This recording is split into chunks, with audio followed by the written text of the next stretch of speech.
Chapter 1. The Voice in the Dark. Matobo, Africa.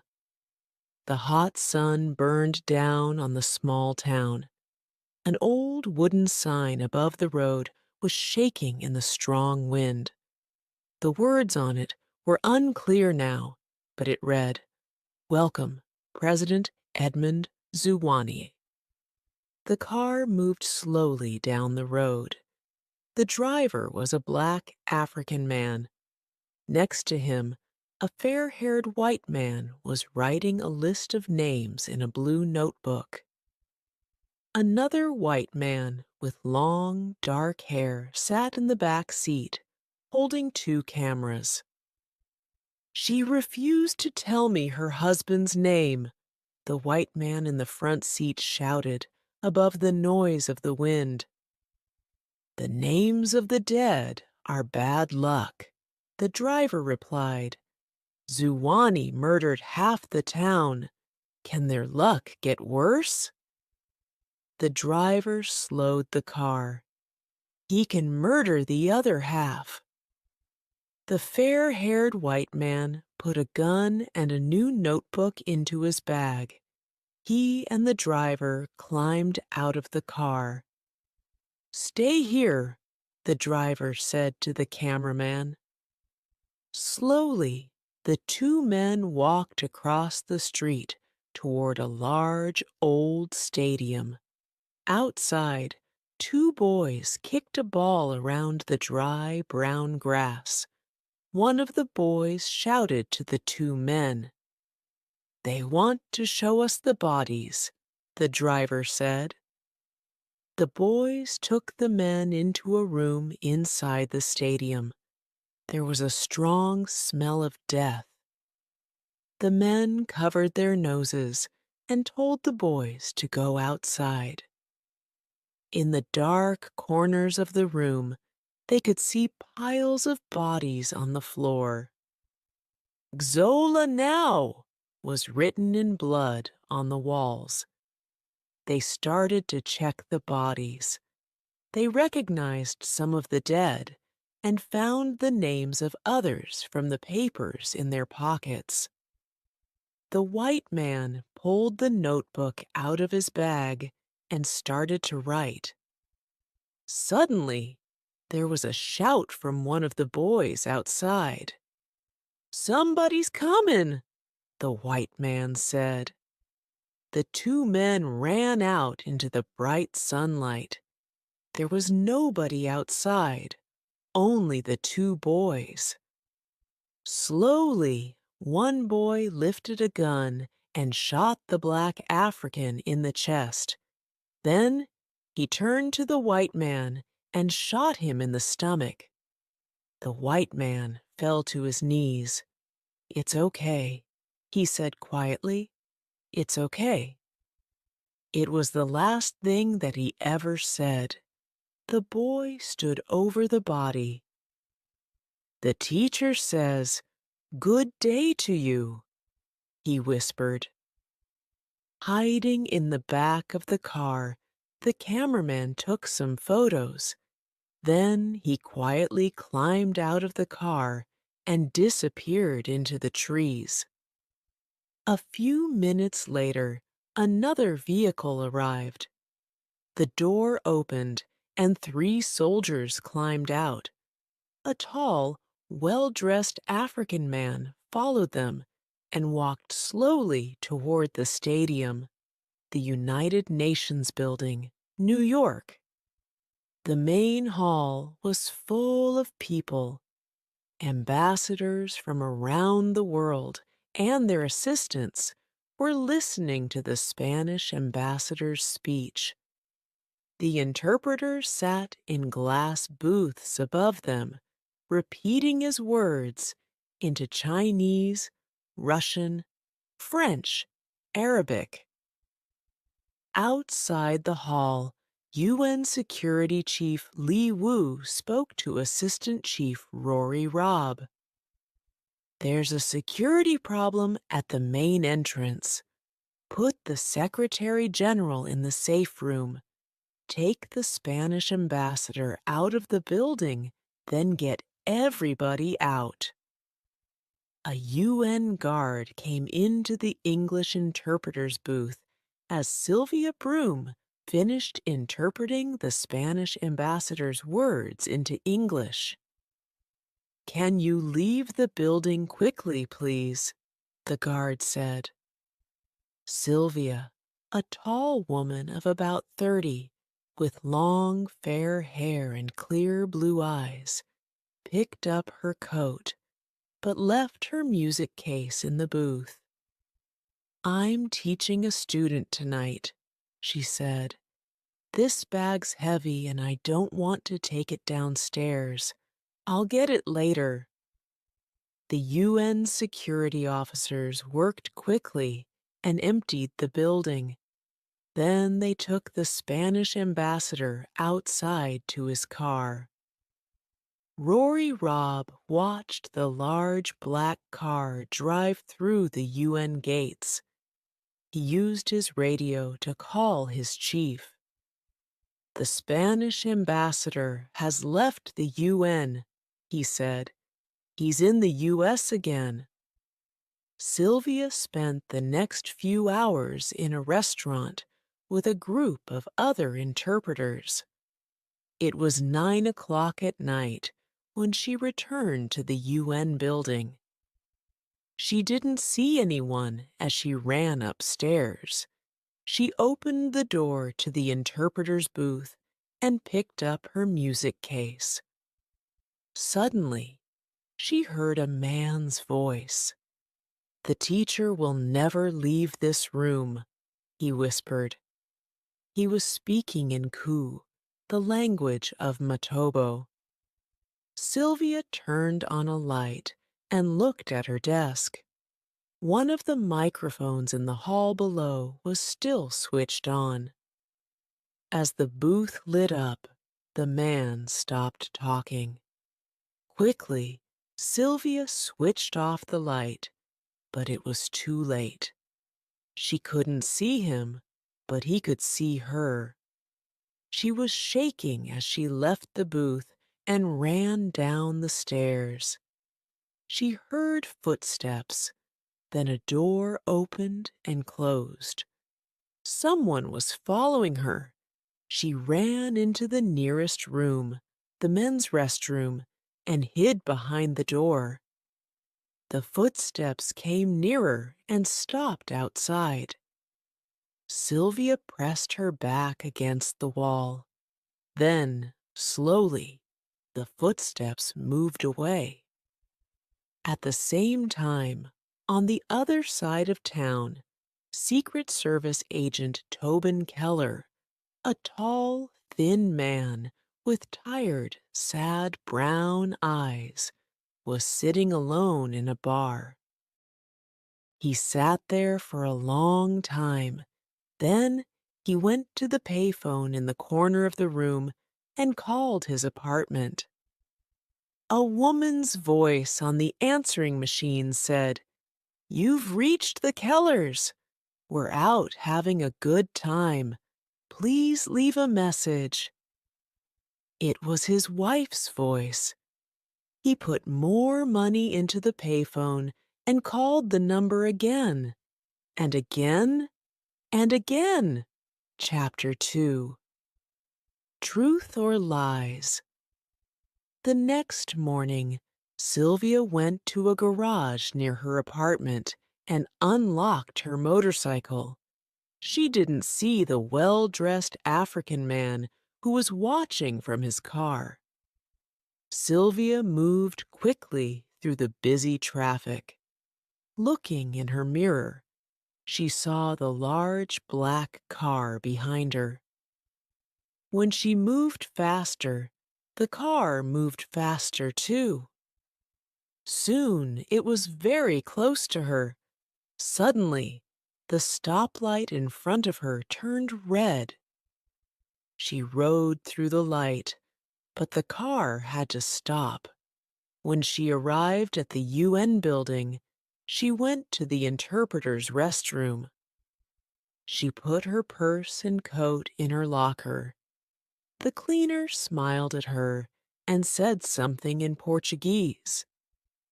Sylvia smiled back at him, then ran upstairs to her booth. In a room near the main hall, the French ambassador was speaking to 15 other ambassadors and the Secretary General. "There are 2 rebel chiefs," he said. "Zola is hiding in Africa. Kuman is here in New York. They can't stop Zuwani from killing people in Matobo. The killing isn't going to stop. So we want the UN to send Dr. Zuwani to the International Criminal Court immediately." The American ambassador looked worried. She turned to her assistant. "Get the interpreter," she whispered. The assistant found Sylvia. "We need you for a few minutes," he said, and Sylvia followed him downstairs. "This is a private meeting. We'd like you to interpret for both sides." "What language?" Sylvia asked. "It's a meeting with the Matoban ambassador. He'll speak Ku." Sylvia was surprised. She spoke the Matoban language, but she wasn't the UN interpreter for Ku. "What's happening?" she asked. The assistant spoke quietly. "The French want to send Zuwani to the ICC for his crimes against his people." The Matoban ambassador walked into the room with 3 other men. "This is my assistant, Marcus Matu," he said in Ku, pointing to a tall, very thin man. "President Zuwani is a problem," the American ambassador said in English. Sylvia interpreted her words into Ku. "Dr. Zuwani is our teacher," the Matoban ambassador replied in Ku. "The rebels, Kuman and Ajani Zola, and their friends are the problem. The United States doesn't recognize the ICC," the American ambassador said angrily. "But we want President Zuwani to leave Matobo. He can take a long vacation or spend time with his family. If he leaves, the French plan will fail. Tell him that." "You can tell him," the Matoban ambassador said in perfect English. "President Zuwani will talk to the United Nations next Friday. He will promise to make changes to his government. The UN will not vote, and your problem will disappear." He and his men walked out of the room.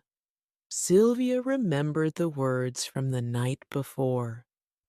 "The teacher will never leave this room." Edmund Zuwani was the teacher. Did somebody want to kill him in the UN building? She had to tell someone.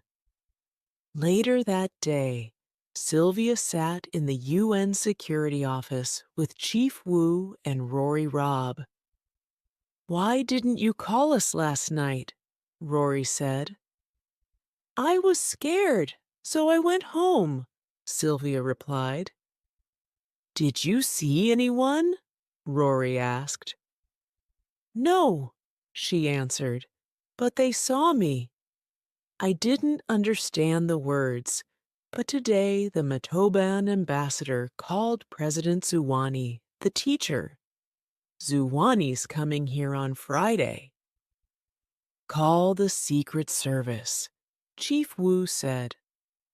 Secret Service agent Dot Woods took the phone call.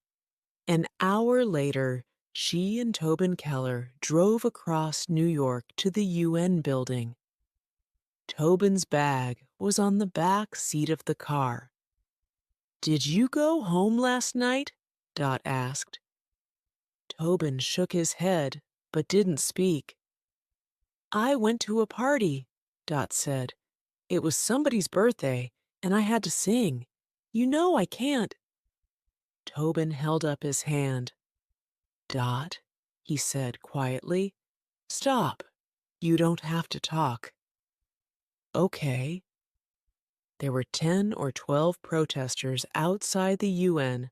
One man held a sign, Zuwanie must not speak. At the door to the building, a UN policeman stopped Dot and Tobin. Dot gave him her gun and showed her security card. We're Secret Service, she said. The policeman took the card and looked at it carefully. Then he typed their names into a computer. Secret Service, Tobin said angrily. Part of the United States government. Dot touched his arm. He's new, Tobin, she said quietly. The policeman picked up a phone. You're not in the United States now. You're in the United Nations. Wait here. Somebody will meet you. Rory Robb came to the security gate and took them to Chief WU's office. Zuwanie arrives at 8:45 on Friday, Dot said. We'll meet him at the airport and bring him here. He won't go shopping and he won't visit the theater.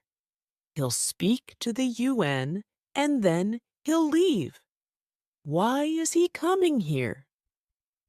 The UN wants to take Mr. Zuwanie to the ICC, Chief Wu replied. He's going to promise changes, so they change their minds. Tell me about the interpreter, Tobin said, looking at a photo of Sylvia. She was born in the United States, Wu explained. She spent most of her life in Africa and Europe. She studied in South Africa, France, and Spain. She has a British mother and a white African father. She's worked in the UN for 5 years. Tobin and Dot went down to the UN entrance hall. Sylvia was talking to another interpreter, and Tobin recognized her face from the photo. He gave her his card. Miss Woods and I are with the Secret Service, he said. We protect heads of state at the UN. I don't recognize you, Sylvia said. Our faces are easy to forget. That's why we're good at our jobs. Sylvia smiled and pointed at Dot. Is she guarding you? She asked. Yes, ma'am, Tobin replied. I'm not a head of state, she said. I know, he said. What did you hear? If you hear the voice again, will you recognize it? I don't know. It was a whisper. Whispers change voices. Do they? Tobin asked. You study faces. I study voices. You were in the interpreter's booth at night. Why? Tobin asked. There was a security problem, and I left the building, Sylvia replied. I went back later for my music bag. And you heard 2 guys, Tobin said slowly. They were planning to kill somebody, and they were talking in Ku. Not many people speak Ku. You do. You think I'm lying, Sylvia protested angrily. People lie all the time. I don't, she said. What do you think about Zuwanie? Tobin asked. I don't like him. Do you want him to die? I want him to leave Matobo, Sylvia said quickly. That's different. I told the UN security officers so you can protect him. I'm not here to watch people die." "Here?" Tobin asked. "In the UN, I believe in this place, not in guns and war. Listen, they saw me, and I'm scared." "You don't look scared," Tobin said. "You don't know me," Sylvia said. "You don't know what I feel. People don't always cry when they feel sad. I'll find another person to protect me." "I'm not your protector, ma'am," Tobin said quietly. "I protect heads of state. I'm here to question you."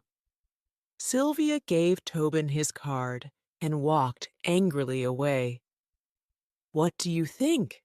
Dot asked. "She's lying." Chapter 3. Zuwani and the Rebels.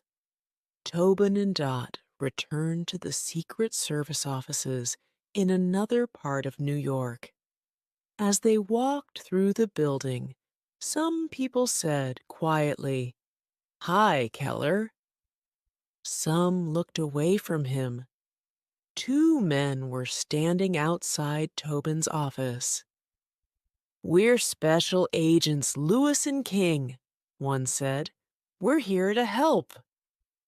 Tobin's boss, Jay Pettigrew, arrived. "Are you okay?" he asked. "Yes," Tobin said. "I feel better." "The president called me this morning. He's worried. He doesn't want Zuwani to die over here." "Get him out of the UN and out of the United States. Use agents from any other organization that you want."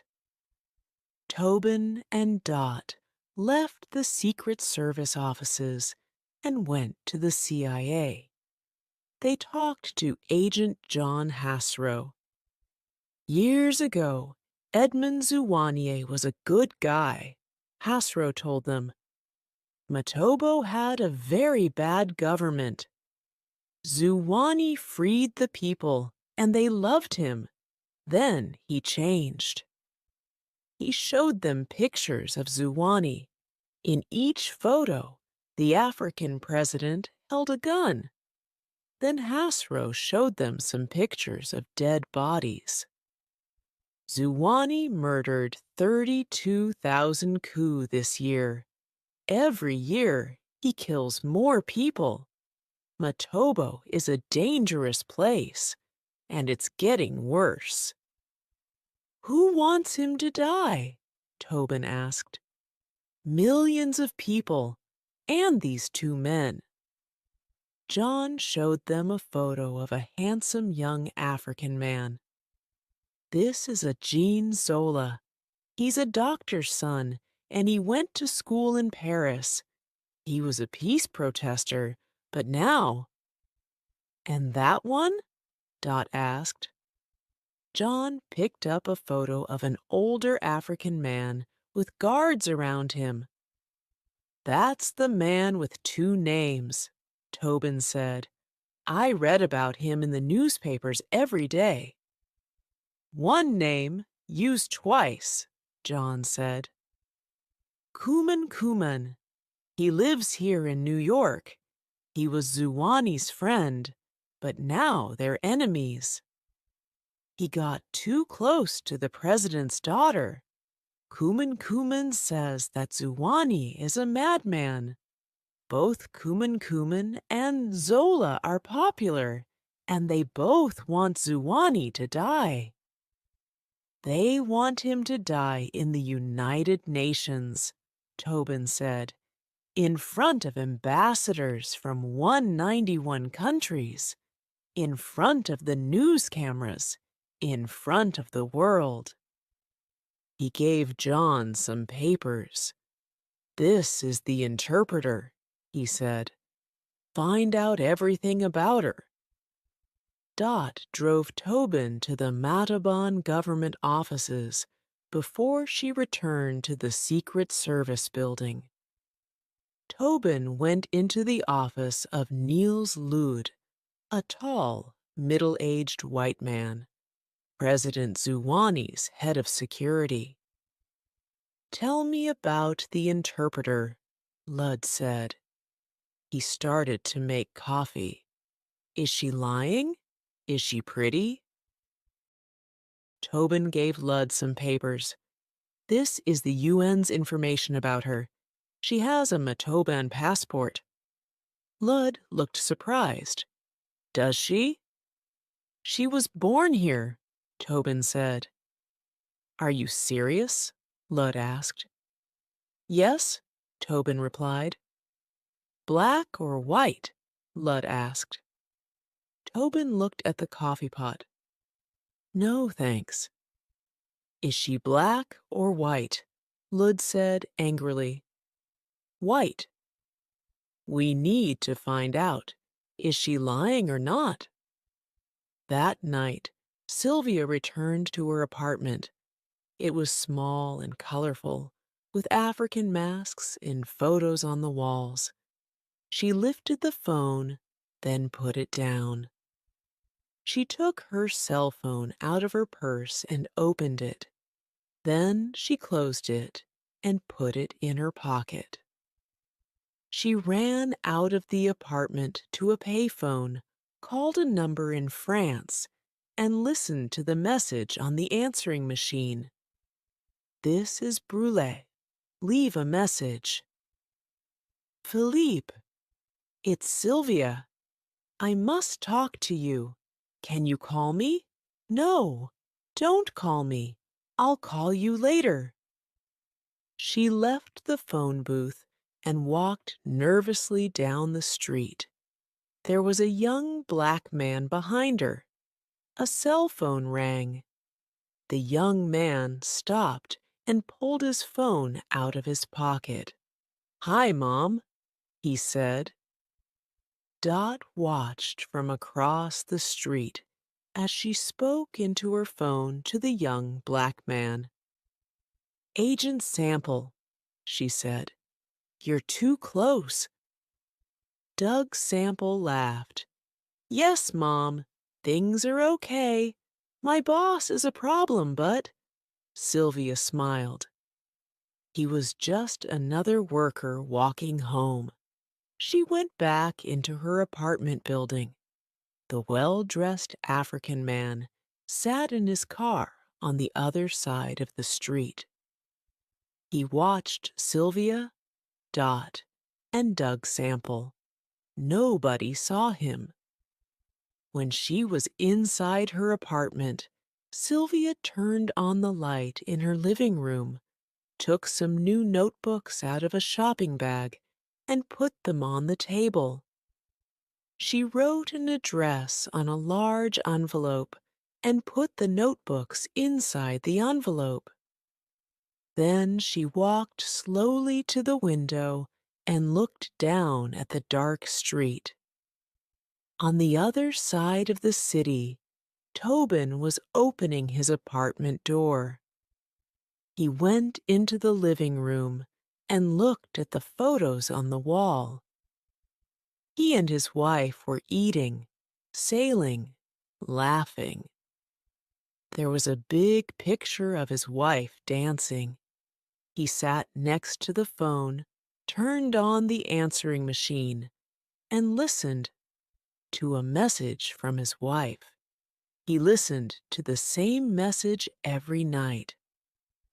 "Hi," her voice said.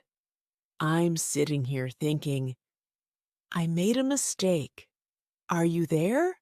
I want to come back." I told him. "He'll take me to the airport. Will you meet me?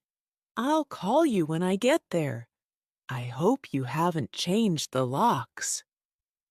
Then there was another message, a male voice this time.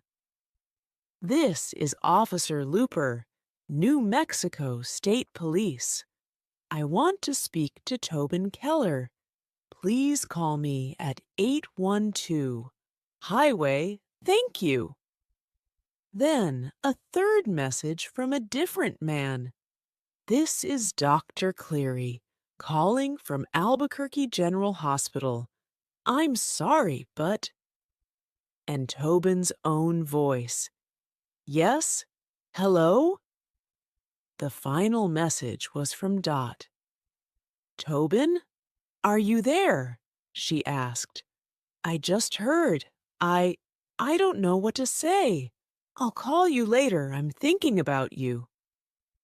And the recording ended. Tobin looked around the empty room.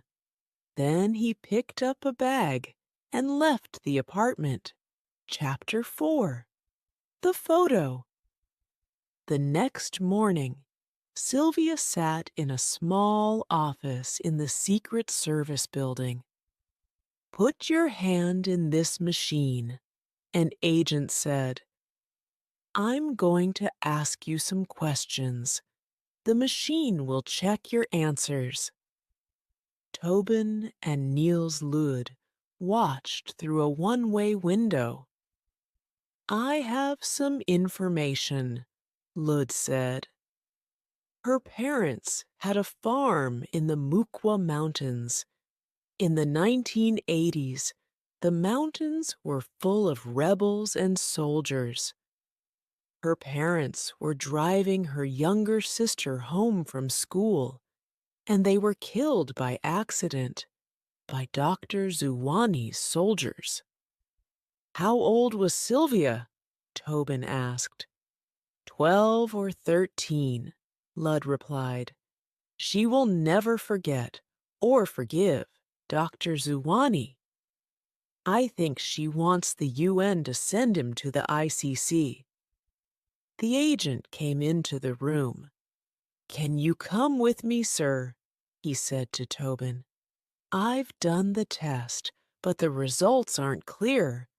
I don't know if she's telling the truth. They left the room. Lode watched Sylvia through the window, and then he went quietly into the office and stood behind Sylvia. How were the results? She asked. I don't know, Lud replied. Sylvia turned quickly. Lud smiled and held out his hand. I'm Niels Lud, Dr. Zuwani's head of security. I want to ask you some questions, too. Sylvia watched him carefully as she shook his hand.